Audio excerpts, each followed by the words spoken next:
오늘 본문은 요단 동편에 있는 땅, 모세가 이스라엘 백성들에게 기업으로 나눠 주었던 그 땅들에 대한 기록입니다. 그 땅은 헤스본 왕 시온과 바산 왕 옥이 다스리고 있던 그 땅에 하나님께서 승리하게 하셨고, 그 명성으로 여리고성을 들어갈 때 그들이 두려워했던 그 싸움의 장소이기도 합니다.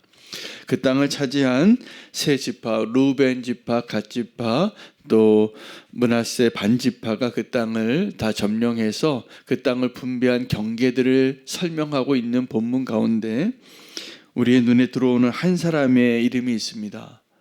그 22절에 이스라엘 자손이 그들을 살육하는 중에 부올의 아들 잠술과 발람도 칼날로 죽였더라. 이 발람을 죽인 사건에 대해서 성경은 정확하게 그 사건을 아주 의미 있게 다루고 있다는 것을 알게 됩니다. 그것은 영적인 승리고 또 영적인 싸움에 굉장히 치열한 내용을 담고 있는 아주 소중한 내용이기 때문에 그렇습니다. 우리가 알고 있는 것처럼 이 발람의 사건은 이스라엘을 정말 위태롭게 한 겁니다. 이 헤스본 왕과 시온과 옥이 정말 그들을 두렵게 한 것이 아니라 그들은 정말 사실은 이미 두려워서 이 부올의 아들 발람을 불러서 저주하려고 그들을 사주한 것이죠. 그런데 우리를 정말 위태롭게 하는 것은 이 발람입니다. 발람이 우리에게 어떻게 다가올까요? 어떤 모습으로 다가올까요? 저주하던 그 말도 축복의 말로 바꾸시는 하나님이 놀라운 은총처럼 다가옵니다. 그 발람이 하나님도 알지 못하는데 그 이스라엘 저주하러 가서 3번이나 저주하지 않고 눈이 뜨이고 그 점술가의 말을 통하여서, 그 점술가는 이스라엘의 선지자가 아니라 그 미디안 사람들이 신뢰하던 점술가죠. 근데 그의 입술을 통해서 축복과 저주가 있다라는 것이 그들에게 믿어졌기 때문에 그를 불렀겠죠.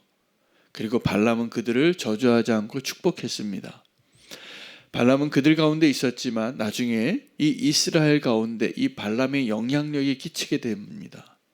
그래서 바알 부올의 사건이 발생하게 되고, 이 발람과 함께 그들을 환영했겠죠. 그리고 그 내용을 기뻐했던 이스라엘에게 음행의 죄가 아주 심각하게 퍼지고 있는 것을 하나님이 미워하고 또 분노했습니다. 그를 죽였다는 사실이 오늘 우리에게는 어떤 의미를 갖고 있는가, 또 오늘 우리가 정복한 그 땅에 숨겨져 있는 이 발람의 뿌리들을 우리는 어떻게 하고 있는가. 여러분, 우리가 하나님이 기뻐하시는 거룩한 삶을, 믿음의 삶을 살면서도 우리 안에 끊임없이 숨겨져 있는 탐심의 뿌리들이 있습니다. 그 발람의 흔적들이죠. 이 탐심의 뿌리가, 흔적이 사실은 우리를 기쁘게 해요. 이 발람이 이스라엘을 저주하러 가면서도 무엇이 기뻐서 갔냐면 그의 마음 가운데 그 탐심이 있었는데, 그 발람이라는 사람 안에 하나님의 영이 임해서 하나님이 말씀을 주셨습니다. 이 발람에게 이 하나님 주신 말씀은 이스라엘이라는 이 민족을 너는 절대로 저주하지 마라, 축복해야 할 자라, 이렇게 말하니까 그가 이방의 점술가임에도 불구하고 그렇게 하겠다고 하나님과 약속을 합니다. 그리고 하나님이 그에게 당부하죠. 너는 너를 부르는 그 사람들에게 따라가지 말고 그냥 이 말만 전하라. 그런데 3번에 걸쳐서 높은 고위 관리와 큰 선물 보따리를 가지고 오니까 마음이 끌린 겁니다. 그리고 안 가는 것 같이 하면서 있으면서, 그때 사실 안 가고 있을 때였어요. 근데 그의 마음은 어떻게 했냐면 다 글로 간 겁니다. 우리도 그러한 상황에, 그러한 정확한 그 모습 가운데 살아갈 때가 많습니다. 입술로는 나는 주님을 사랑합니다, 주님의 길을 가겠습니다 라고 말하면서 내 마음은 이미 다 빼앗긴 거죠. 그때 하나님은 그 발람이 원했던 그 걸음을 가게 해요. 그래서 발람이 어떻게 했습니까? 휘파람 분 겁니다. 그래서 그 자기를 초대했던 그 일단 가서 뭐 무슨 말이든 하면 선물을 받을 테니까 그것이 너무 좋아서 가는데 그 걸음을 하나님께서 두 가지 하나님의 보낸 사신이 다 나타나는 거죠. 이 발람에게. 여러분, 이것이 우리가 왜 기억해야 되냐면 지금 우리에게도 하나님께서 두 종류의 사신을 다 보내십니다. 하나는 그를 죽이려고 하는 칼을 든 하나님의 사자, 그 길목에 맡고 있던 하나님의 사자. 또 하나는 말하는 나귀입니다. 그때 이 발람이 어떻게 했습니까? 이 나귀가 안 가려고 하니까 나귀를 채찍을 들어서 막 때렸어요. 이 나귀가 맞다가 입이 열려서 발람하고 이 대화하는 이솝우화와 같은 이야기가 일어나는 겁니다. 우리의 모습이죠. 우리가 어떤 탐심에, 우리의 욕심에 이끌려서 분명히 하나님이 말씀하신 대로 사는 것 같은데 우리의 마음이 빼앗겨서 그 길로 가고 있는 거죠. 그때 우리는 하나님이 보내신 두 사자를 만납니다. 하나는 칼을 든 사자와 말하는 나귀입니다. 하나님 보내십니다. 근데 우리가 그때에도 무시할 뿐이에요. 마치 다윗이 나단 선지자를 만나게 된 것처럼 나단 선지자도 마치 이 발람에게 매맞던 나귀처럼 하나님의 메시지를 하나님께서 그의 양심 가운데 계속 말했을 거라고 믿어요. 이 다윗의 마음 안에. 그런데 다윗이 그것을 듣지 않으니까 목숨 걸고 다윗에게 직언할 선지자를 보내는 거죠. 나단이었습니다. 그 나단이 이 다윗이 잘 듣지 못한다는 것을 알고 있었기 때문에 이야기하는 거예요. 이 스토리텔링의 파워가 여기 있습니다. 여러분, 누구에게 충고하려면 이렇게 나단처럼 지혜로워야 합니다. 그리고 그 이야기를 다 듣고 자기 객관화가 된 거죠. 다윗의 입장에서는. 그런 자는 죽여야 된다. 그때 얘기하는 겁니다. 나단이. 당신이 바로 그 사람이라. 근데 우리는 하나님이 내게 이 말하는 나귀와 나단과 같은 사명을 주셨다고 얘기할 때 거꾸로 얘기하죠. 당신이 나단이라고, 당신이 바로 그 사람이라 먼저 얘기하고 그러면 다윗이 듣지 못합니다. 이스라엘이, 저는 오늘 이 하나님이 주신 그 축복의 땅, 모세가 준 그 기업 가운데 이 비느하스가 아마 죽였을 거라고 생각해요. 그 분노함으로. 자기 이스라엘 민족을 이렇게 영적으로 무너뜨린 이 일이 어떻게 시작이 됐을까? 고스비를 죽이죠. 그리고 이 발람을 이스라엘이 죽였다는 것이 정말 위대한 승리입니다. 근데 이 발람이 이 이스라엘 가운데 숨겨진 탐심, 불의의 삭슬 사랑했던 그 발람이 얼만큼 생명력이 강한지 신약 성경에 보면 베드로 전서의 그 이야기에 나와요. 이 발람의 죄가. 그리고 지금도 이 발람이 살아 있습니다. 어디에요? 이 성도들의 마음 안에, 성도들의 마음 안에 숨겨진 이 탐심으로.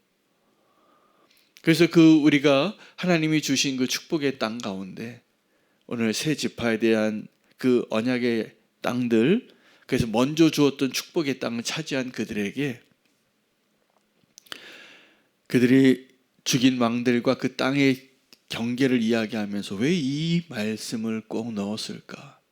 민수기에도 똑같이 기록이 되어 있습니다. 이 발람을 죽인 사건에 대해서. 여러분, 우리가 약속의 땅을 얻기를 원하신다면 우리가 영적인 승리를 거둘 수 있어야 합니다. 내 안에 이렇게 숨겨진 죄나 숨겨진 탐심이 있다는 것을 알고 발람을 제거하고 그 발람을 죽이는 일이 우리가 정말 하나님 우리에게 주신 그 약속의 땅을 차지할 수 있는 아주 중요한 과정이구나. 그리고 그 결과로 우리가 정말 그 축복을 누릴 수 있구나. 모세가 약속의 땅에 들어가지 못하지만 이 약속의 땅에 들어가면 이 발람과의 싸움이 끝없이 펼쳐질 것을 알았습니다. 탐심이죠. 이 탐심이 우리가 소유가 적건 많건 이 탐심과의 싸움이 끊이지 않습니다. 광야에서 그들의 탐심이 있었을까요? 없었을까요? 있었습니다. 탐욕의 무덤이라는 곳이 생기잖아요. 언제요? 메추라기를 보내주니까 이 무릎 높이까지 이 메추라기가 사방에 쫙 깔린 거예요. 몇 킬로가. 이스라엘의 이 진영이 있는 그 모든 땅에 하나님 그렇게 풍족하게 부어줘도 우리는 그 가운데 탐심을 냅니다. 광야에서도 우리가 욕심을 내는 자라면 풍요의 땅 30배, 60배, 100배의 과실을 얻을 수 있는 광야하고 비교할 수 없는 젖과 꿀이 흐르는 땅일 것입니다. 그곳에서 이 탐심을 이길 수 있을까? 그래서 계속 우상숭배한 거죠. 우상숭배의 진짜 뿌리는 이 탐심에 있는 겁니다. 우리의 탐심. 더 많이 소유하고 더 많이 내가 먹고 마시는 일에 나의 마음에 다 중요한 땅을 빼앗기는 것. 탐심은 우리가 무언가를 구해서 얻는 것 같지만 사실은 원수에게 우리의 땅을 빼앗기는 거예요. 여러분 그 약속의 땅을 차지하면 뭐합니까? 영적으로 원수가 이 탐심으로 인하여 우리의 마음의 땅을 다 차지해버리고 있다면 우리 마음 안에 하나님의 말씀, 하나님의 그 임재, 성령님의 그 음성이 들려지지 않는 가운데 하나님이 어떤 성도의 삶을 축복하고 어떤 교회의 모습을 축복해 주신다면 그게 축복이 될까요? 그렇지 않을 겁니다. 우리에게 허락하신 그 약속의 땅을 우리가 점령하고 하나님이 기뻐하시는 모습으로 그 땅에 있을 때 우리가 정말 조심하고 치열하게 깨어서 경계해야 될 것은 우리 마음의 땅을 빼앗기지 않는 거예요. 근데 이 탐심이 우리의 마음의 땅을 다 빼앗아 갑니다. 탐심으로 점령되어져 있는 우리의 마음을 온전히 하나님을 사랑하고 하나님을 예배하고 하나님의 말씀으로 옥토와 같이 어떠한 말씀이 뿌려져도 여러분 말씀 하나만 붙잡고 1년도 살잖아요. 우리가